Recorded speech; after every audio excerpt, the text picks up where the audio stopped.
Quartet, faculty member at Curtis, Julio, and more. We have two great performers up for today. We have Jacob who will be going first. Jacob will be performing the viola concerto by William Lawton, the first movement, Andante.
Great. Good job. Nicely done. Way to go. So, what's your favorite part of this piece, that movement?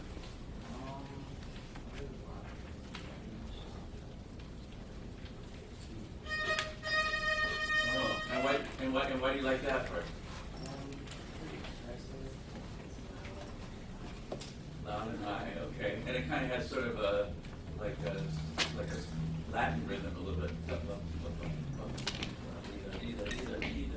And it's free and all that stuff. Okay, that's good to know. Good. I think so many of the things you do are really terrific and fine. What do you think? What do you think? Like, okay, we're at the doctor's office and you came in. What hurts? Not really what hurts, but what do you feel like is some of your goals in order to improve now? What are you trying to think about?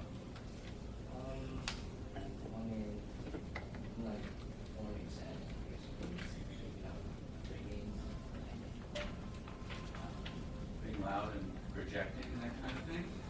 Okay, that's good. And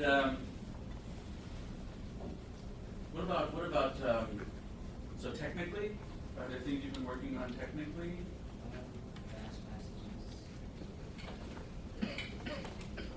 Good, okay. Musically? Yeah. Okay, good. That really gives me some ideas. So, here's bravo for your playing too. Here's what I think. In a nutshell, and I'll try and get to the very specifics too, but in a general way, I think when we play, we have rhythmic music and we have lyrical music. But at all times in all of music, I think the reason music exists is to move the spirit of the listener. I mean, it's also fun to play, of course, but we like. I don't know if you grew up. I remember growing up, and one of my favorite pieces to listen to late at night, because we had headphones back then, but they were like that, and it was Tchaikovsky's Fifth Symphony, because in the climaxes, it was just so glorious, and I remember lying in bed, shaking my arms, and so it made me feel really powerful and happy. So that's what music is. Music is a way to kind of get people stirred up emotionally. And the way it does it is it changes all the time. Like even if you feel, the start of the piece starts out kind of in the weeds a little bit, it starts out a little mysterious, it's kind of, and then you appear in this, out of this, you appear with a line that really is very, very continuous and long. It goes up and down. Goes up and down in pitch. It also goes up and down.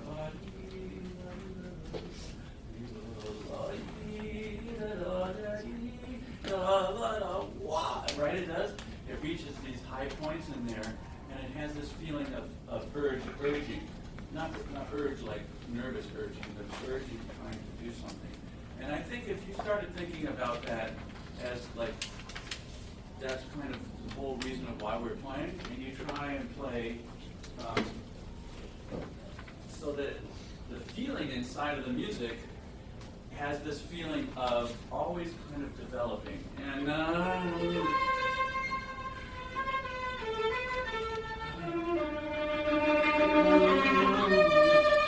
right? And it's always kind of building expectations or something like that.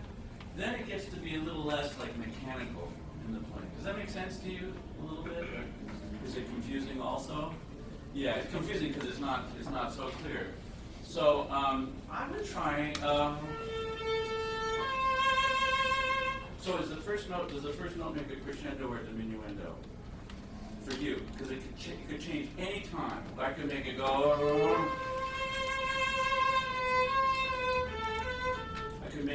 I could make it squeeze out those little eighth notes that come on the second beat.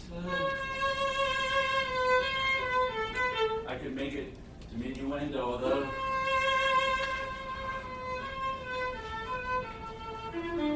You have two different feelings, right? Doesn't the first one kind of go like that one, the other one goes like that. So when you're playing, you're a little bit of a puppet master, and we're like going, oh wow, he's changing my feelings. right, on that. So that's a little bit of a demonstration of it. Just making crescendos and diminuendos musically. Okay. That's one general thing. You want to try a little bit of that though?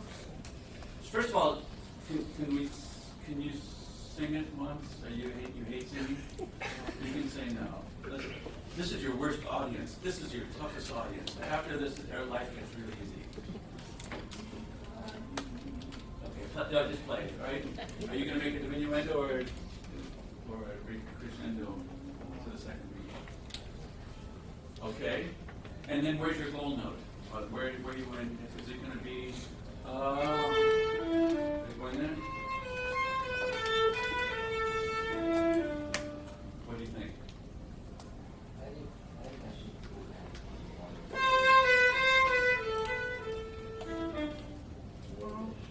Sure. Yeah, and then if we also change the music in kind of levels, this says the D's higher, right? So that's a level up. Where does this change in feeling happen? I know this is going to sound really confusing.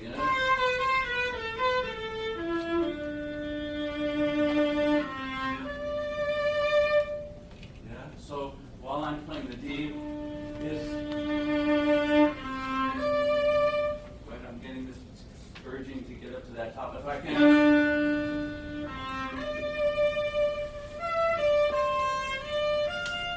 All good, but they don't do anything. You know what I mean? So try it. Try just making a bunch of crescendos and diminuendos for now, even if they don't make any sense. See?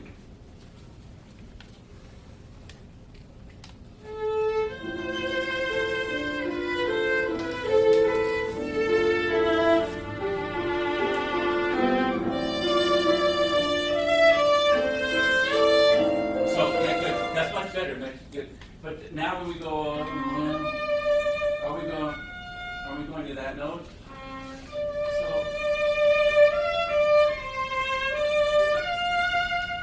right, I really want to feel like,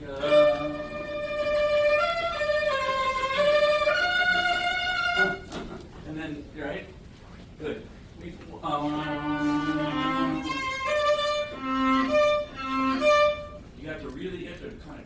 You have to play the D, the low C a little bit deeper and longer to not put a hole on that string crossing. One more time.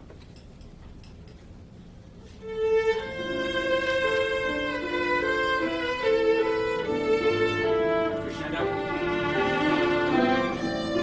Keep going. Crescendo. Really big.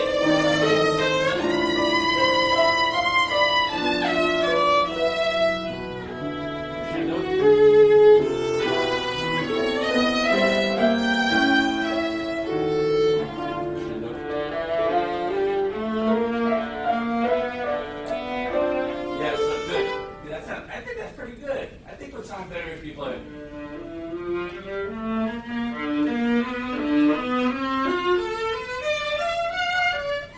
Right? So I think it would sound better if you continued making those crescendos. So that's something you can chew on a little bit, because I don't want to spend the whole time thinking about that. Good. Let's look. I want to show you one thing fingering wise. I think your best parts are the fast music, because I think when you're playing fast you tend to put more energy into it, and you also make crescendos in that way. So if you could maybe think of slow music as filling up with a lot of the tremolo, that kind of fast playing that I was showing you with my tremolo, then it makes it like fast music, but it comes out slow. I know these things. I apologize. I very well know. You know this kind of funky place with this terrible that thing here? I think there's a cool fingering after you get let me see, what are the if you go, you pull your third finger back to play that C, and the reason we're doing that is when I shift up, I'm pulling the D string way over to the A string, and I slide up to this position, and I pull this over, and I stick my second finger there, and that fifth comes out really strong. I know you're on the spot here. You're looking like so. You don't have your music here, do you? That's okay. So look what I'm doing here. So I'll show you. So it's, and then when you play this 6,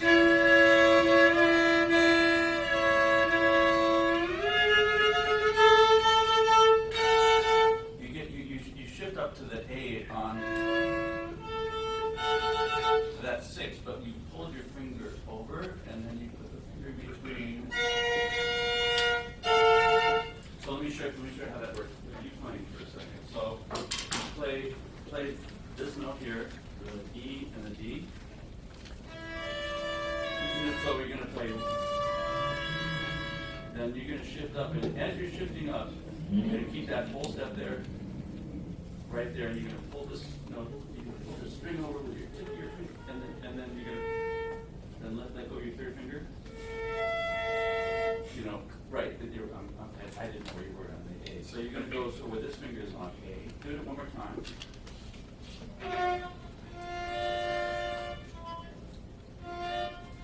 1, 3.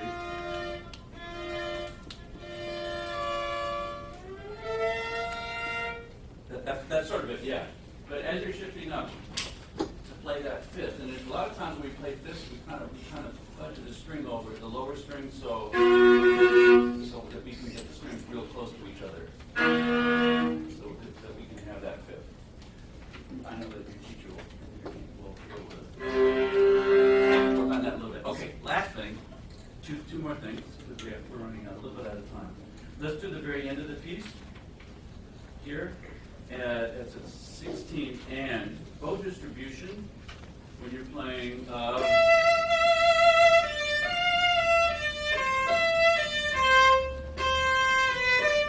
Yeah, so when you play a little note that's by itself, then you do a big swoosh with the bow, that puts a big bump on it that I don't think we want to have on there.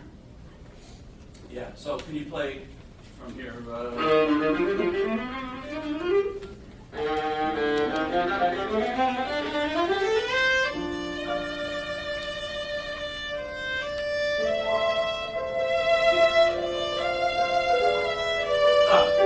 Right there. Okay, so if I play.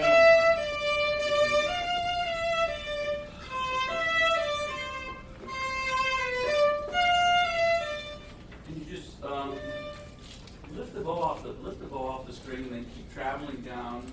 Start from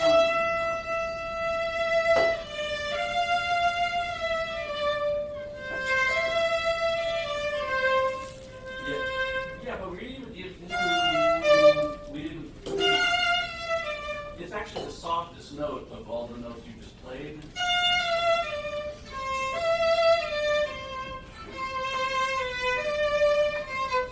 You know what I mean? So if you can play it soft, play it softer.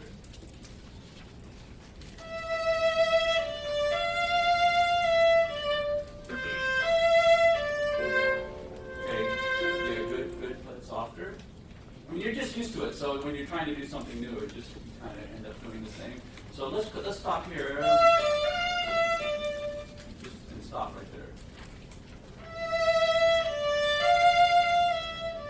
Good.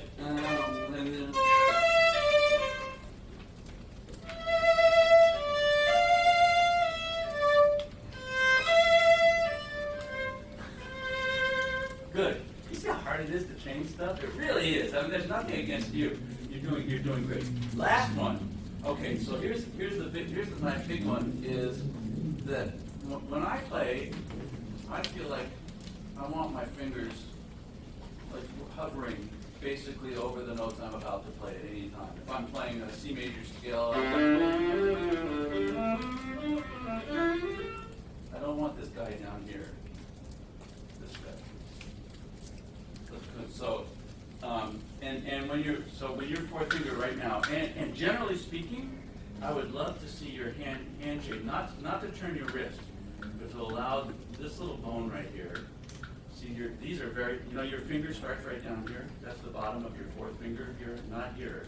It's actually the bone down there. And you can kind of think, you can see if I pull this bone in a little bit this way, and I pull this bone out this way, then my hand position is like right over the string.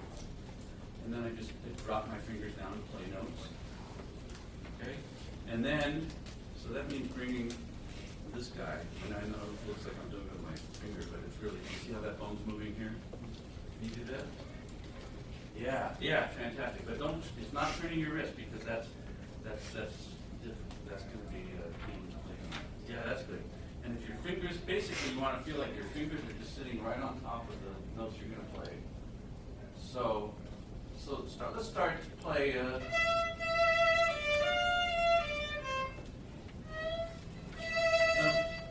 Let those guys. Let them just kind of, shake your hand out. You shake our hand out like this and hold our hand up like this. Our fingers don't go down toward. They don't go down here. They're just hanging around. Okay.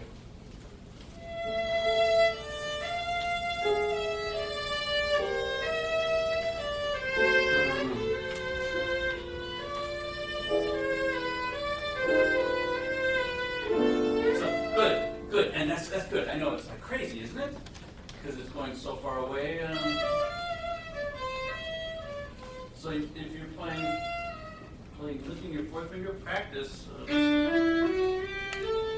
your fourth finger that way, not over here. I used to have to pluck my strings, picking them up. Then I found out it's not a good habit because it pulls your fingers too far away. And if your finger's way down here, or if it's way back here, it's got to go that far to get back to the note. Inclination is gets in trouble. It's a little bit more of it. It's like shooting a dart 1 inch from the dartboard or going back 10 feet. The 1 inch is going to be more accurate. Great. Do you have any questions? I know I'm a little confused. I apologize.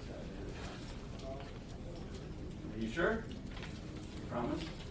I enjoyed hearing you play. It was beautiful playing.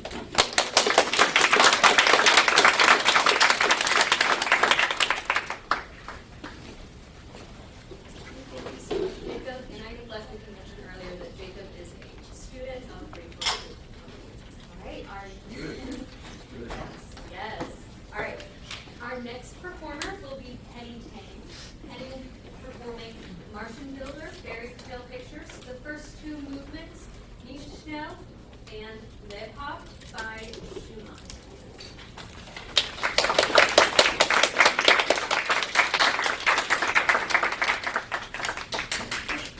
Penny is a student of Carrie Ryan. Stand however you want to. Is it high enough for you? A little bit higher?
These are fun pieces, aren't they?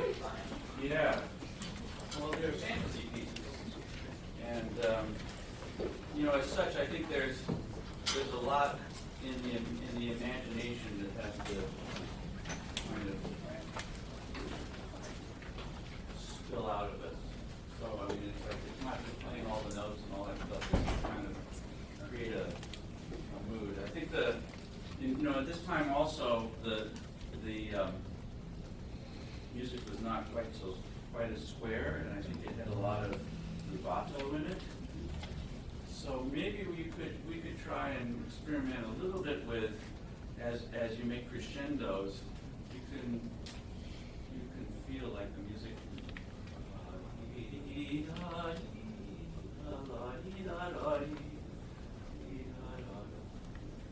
A little bit like you're making in those long, rather than it being 2, 1, 2,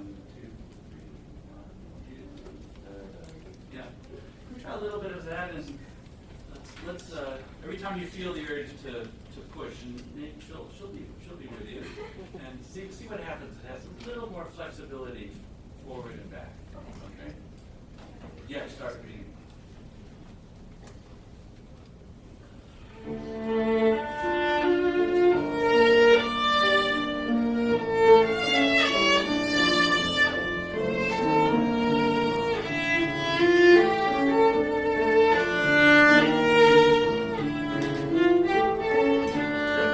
That's a little better, but it sounds, we tend to like more in master class and everybody's around us. We don't want to, mess up and stuff like that, which is sad because I want to make a master class sometime where everybody just lets go and plays, makes big mistakes and stuff. But can we try?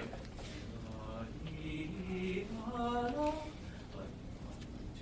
3, 1, 2. Oh, okay. And then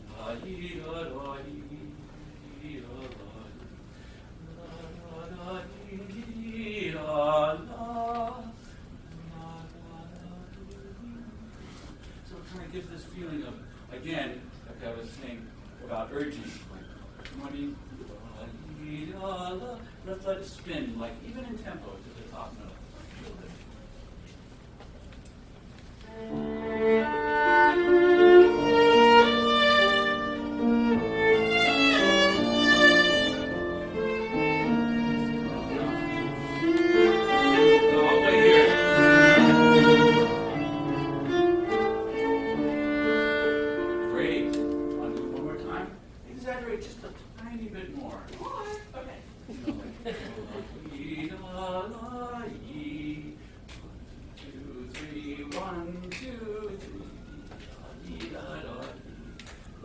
Now then when we go to the B flat at the end of it, it won't be quite as exposed or as obvious, but it's still going to, and then that feeling, and then it feels like up, down, and like this kind of change. And then maybe it'd be good for you too to kind of listen to how that works in this piece, because Walton's not that different. Okay, so just a little more.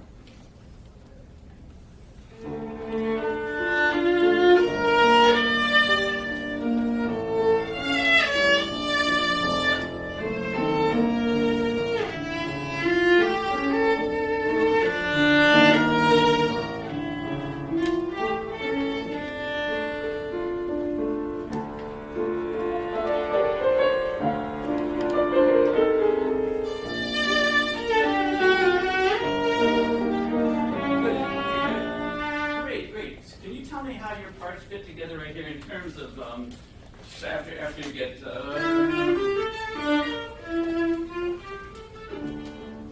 then she plays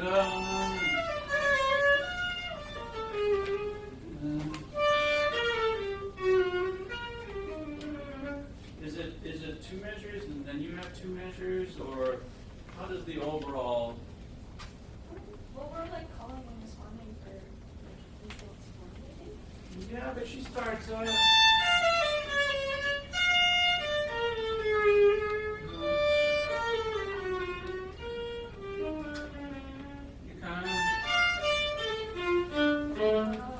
of does that. I'm wondering if there's as you play. You want to try and finally, I won't be so Socratic. How about if she plays 2 measures and then you continue down the scale that she does? Okay. You know what I'm saying? So Yeah. maybe you could start a little bit more, but don't stop after 2 measures, then start again. Like just try and feel like it's a 4-measure phrase. Try, okay, right there.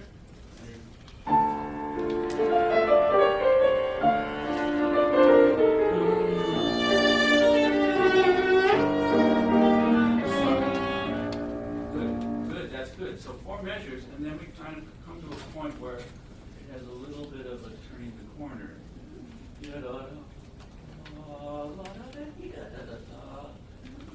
Okay, all right. So can you wait a little bit after the 4th measure of it? And when I know you have, what happens at the end of that measure that I play? Right. So what if you rather than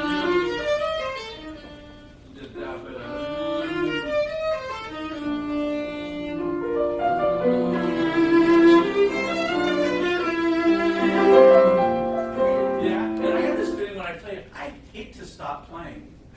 You know, I feel like, my part goes to her part, or the piano part. It just takes over there, but that rest has nothing to do with resting. You should feel the music kind of going through you, as it say. I know it sounds like hocus pocus, but there. Good. So can we go back to the same place from there?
Let's go from measure 15, 16, 17. Do you have 17? That's where you play there.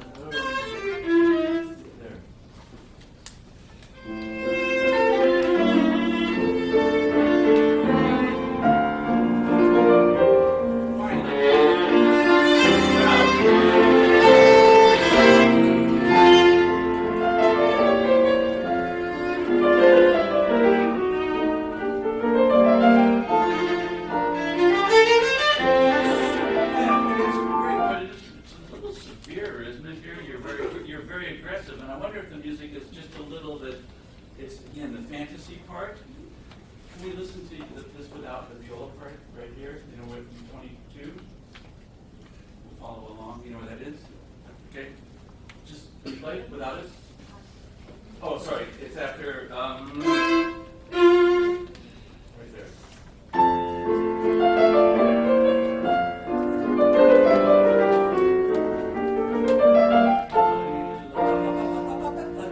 It's in a way it's kind of cheeky. And then right there, then all of a sudden a sense of doubt. Then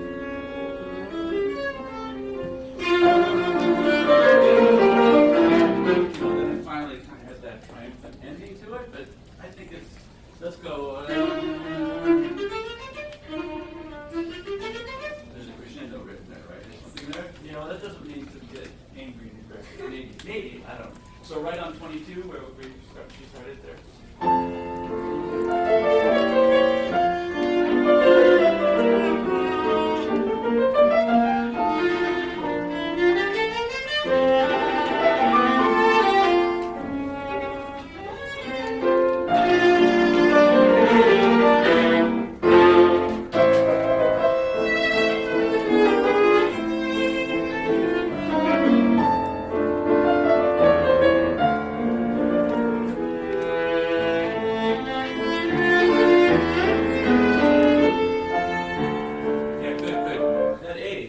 is that A that you just played? Oh man, he's got me now. Is it an expected chord or an unexpected chord? What they call like a deceptive cadence, or is it a normal cadence? Here, so play the beginning of that measure where the viola comes in, and I'll play and you can listen to it. Sorry, that's 30 after.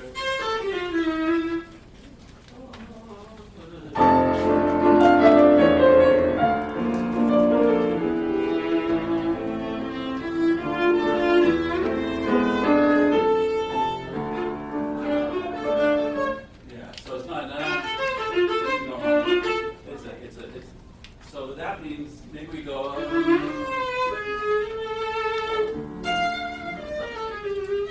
Okay, so these are things like to make it even more interesting. Okay. So we don't have. Oh, is that clock right? We have 5.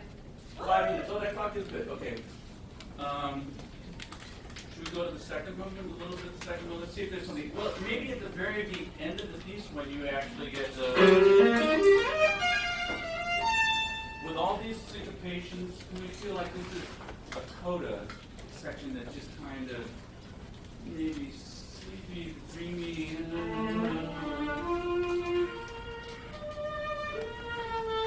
not too fast? It has like, wow, that was such a great party I went to last night. Something like that. And nice ending that you did on it. Very good. Oh, sorry. The difference between, I think you should play the long notes in the melodic section, that long, not don't lift the bow so much, and can you play really short 16th, not sounds really tripleted. Sounds really triplet, and I think would sound better.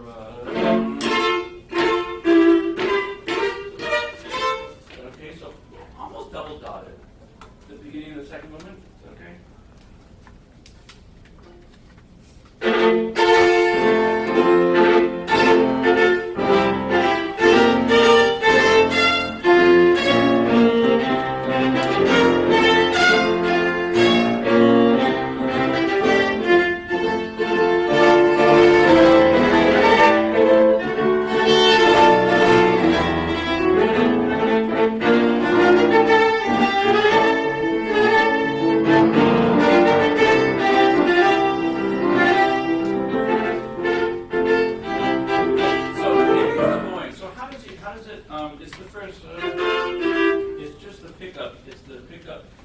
Right there, and when you played just now, where is that?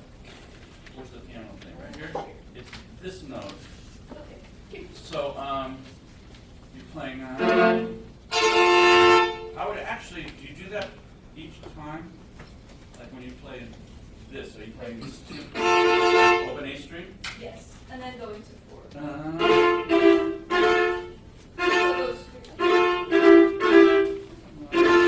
What's happening? It sounds like almost sounds like an 8th note you're playing as the pickup. As opposed, I know it's hard to kind of not play, but yeah, that little 16th note. How does that work physically? Like, I'm not sure. I wonder if it's something where I just concentrate on the down bow and my fingers do the 16th note. It's a little bit. I'm not even thinking about it. But if I try and do up down with my arm, then it gets kind of clumsy. But as opposed to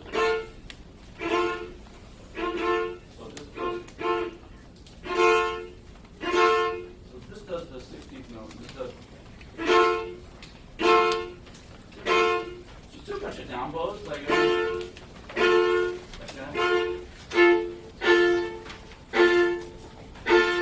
Right, and then add a little bit of right. That's good. Keep going.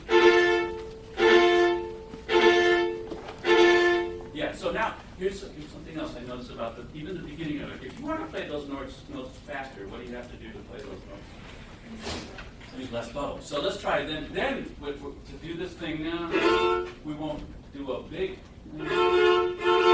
thing with the fingers. We'll do just like a little tick.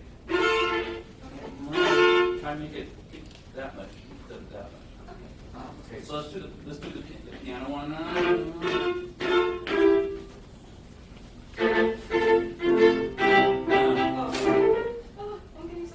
And it's almost better when you get to the eighth note. It's almost better if the second eighth note comes too soon. Because it gives it kind of a kick there.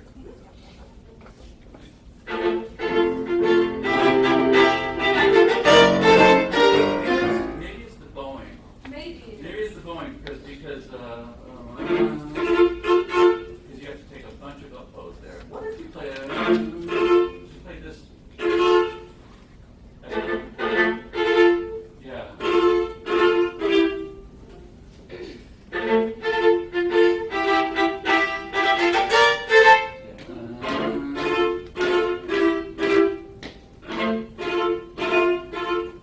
It's just that note is because you're so used to doing a long note on that. Sounds a little too long. So maybe that's something you can work on. Okay, let's go. Keep going on that from there.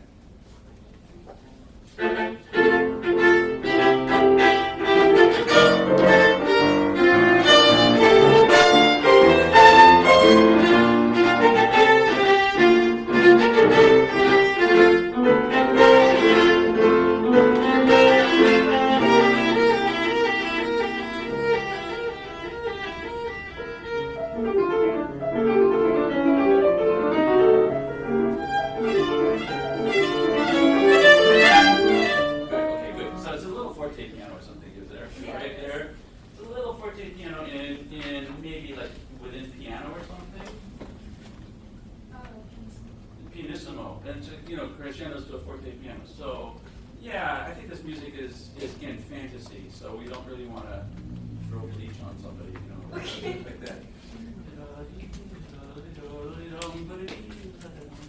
It's a little bit of part, but that's okay. Good. Can we go? Just we have a second left. Can we do just before the next trio section is coming in? The dum. Yes, can we do so before that 1, 2, 3, 4, 5, 6, 7, 8 measures before the next trio, and let's not play too fast.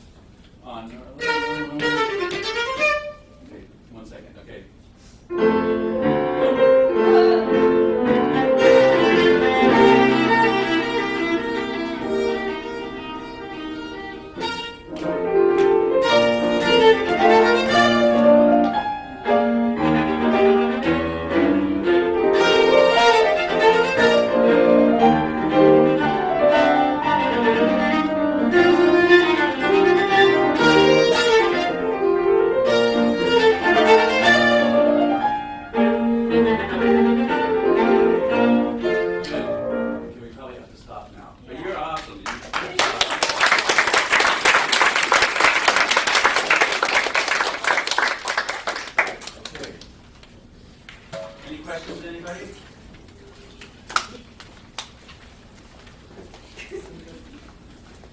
I enjoy being here.